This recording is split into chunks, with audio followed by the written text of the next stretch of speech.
Notes from the Upper West Side, a novel by Dan Wrench.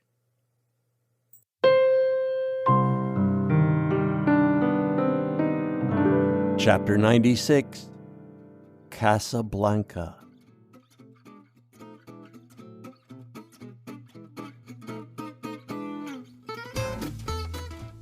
Jessica tried to prepare me for all the bullshit I could expect from Parp once I cut him off. Angry voicemails, emails, texts. Mutual friends pulling me aside to guilt me as in, "Hey, what's up with you and Tony? I thought you were friends." And Junior. How well did Parp know Junior? Could he pull her into our little drama? But Jessica thought it was a good idea for me to get him out of my head by getting him out of my life, even with the risk of Parp talking to Junior.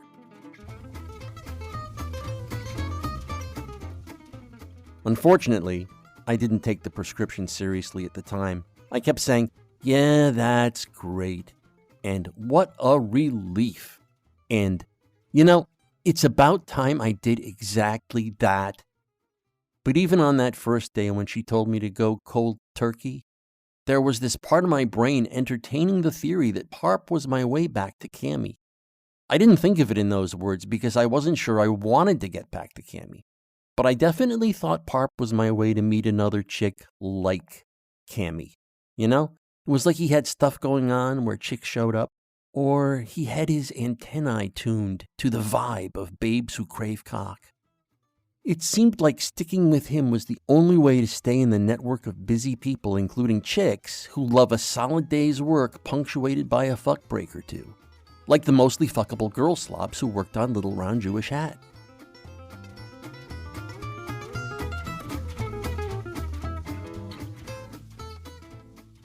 And how else would I have met Bobby Whispers, the husband of Mondi McDade and the inventor of One for the Road, the tobacco that tastes like cunt?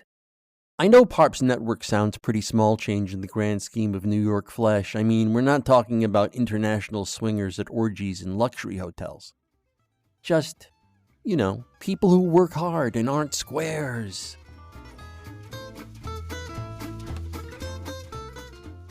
So while I was telling Jessica I was going to start living the Parp-free life, I was pretty sure I wasn't going to do anything like that, even though I could tell it made sense for my long-term mental health. It's great talking to Jessica because I get loads of brain lint carted out of my skull and I can start to think about the boys and the wife and some new adventure. It's only temporary because I know that as soon as I see a really round ass on stilettos sashay into the tavern, I'm going to go right back to sweating how I might never ever get laid again. Because as far as round asses on stilettos are concerned, all I am is a bartender. So make it snappy. But for a day or two after I talk to Jessica, it's all good.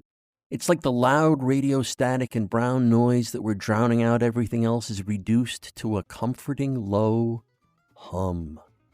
It's like I'm in Casablanca and it's all black and white. And there's a slow-moving fan over my head, and Sidney Greenstreet is my client, but I don't have to do much except crack wise and cuff Peter Lorre.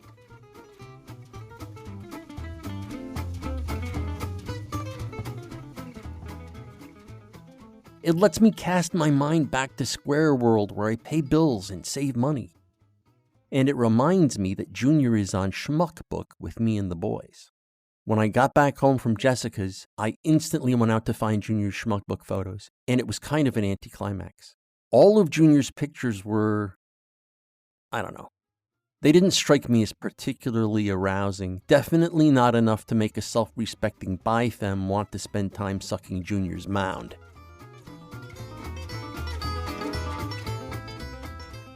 There was this one of her looking especially peanut buttery with her hair all up off her nape with these little wisps that are a chick's way of saying fuck me with the back of her neck. And she was wearing one of those clingy shirts that let you see the shape and shade of her nipples.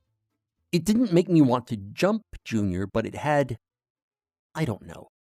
allure. So maybe that's what Cammy was talking about when she said Junior was hot.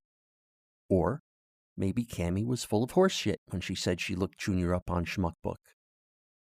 I looked at the little messages Junior got from other people, and it turns out she's been connecting mainly to her newbie school chums who I hadn't met yet.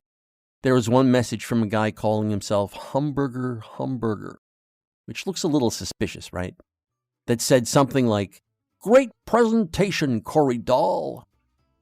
Junior replied with a smiley. I shook my head and gig cackled. Nothing to see here. I clicked the browser tab shut and moved along.